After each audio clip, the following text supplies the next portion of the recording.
If you want to loop a video in CapCut, whether you need a simple repeated clip or a smooth, seamless loop, this tutorial is going to show you both methods step by step. Looping a video is perfect for short-form content, background visuals, aesthetic edits, social media posts, music visuals, and any project where you want your clip to keep playing without having to keep adding new footage. The best part is that CapCut gives you easy ways to duplicate, overlap, and blend clips so you can create a clean loop in just a few minutes. Before we get into it, if this tutorial helps you out, make sure to hit the like button and subscribe for more easy CapCut editing tips. Alright, let's jump in and learn how to loop a video in CapCut. Let's start with method 1, the fast duplicate method. This is the easiest way to loop a clip, and it works best when your video already begins and ends on a similar frame. For example, if you have a steady background, a motion graphic, or a clip that doesn't have a noticeable jump at the end, this method is usually all you need.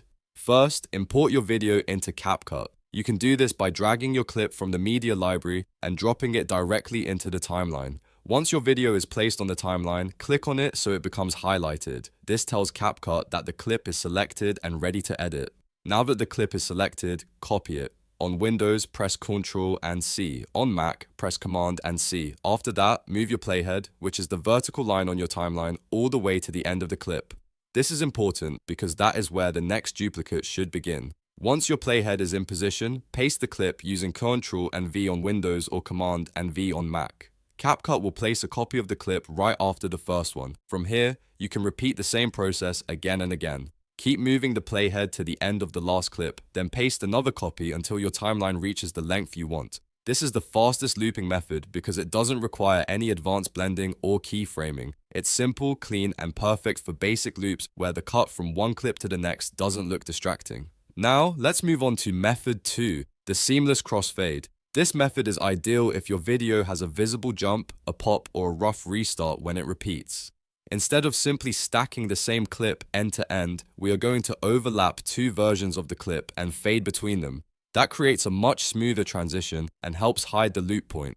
To begin, select your clip in the timeline. Then hold Alt on Windows or Option on Mac, click the clip and drag it upward to create a duplicate on a track above the original. This gives you two identical clips, one on top of the other. Next, shift the top clip slightly to the right so it overlaps the last 2 to 3 seconds of the bottom clip. This overlap is what allows the transition to blend smoothly instead of cutting abruptly. Once the clips overlap, we need to adjust opacity.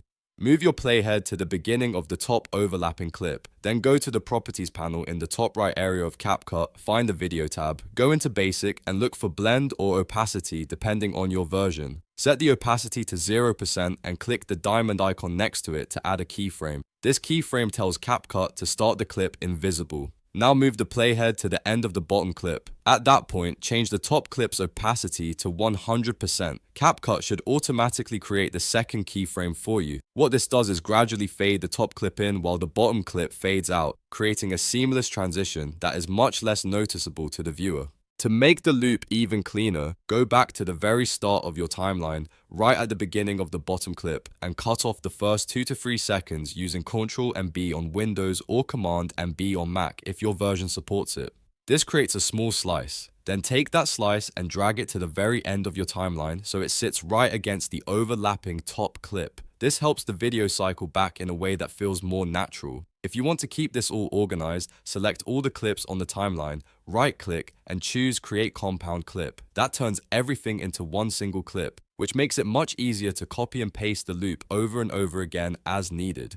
Once you've done that, you can duplicate the compound clip as many times as you want for a longer, seamless loop. And that's it. You now know two different ways to loop a video in CapCut. The quick duplicate method for simple repeats, and the seamless crossfade method for smooth, professional-looking loops. If your goal is speed, use the first method. If your goal is polish and no visible jump, use the second method. Both are useful depending on the kind of video you're editing. If this tutorial helped, please give it a thumbs up, subscribe to the channel, and turn on notifications so you don't miss more easy CapCut tutorials.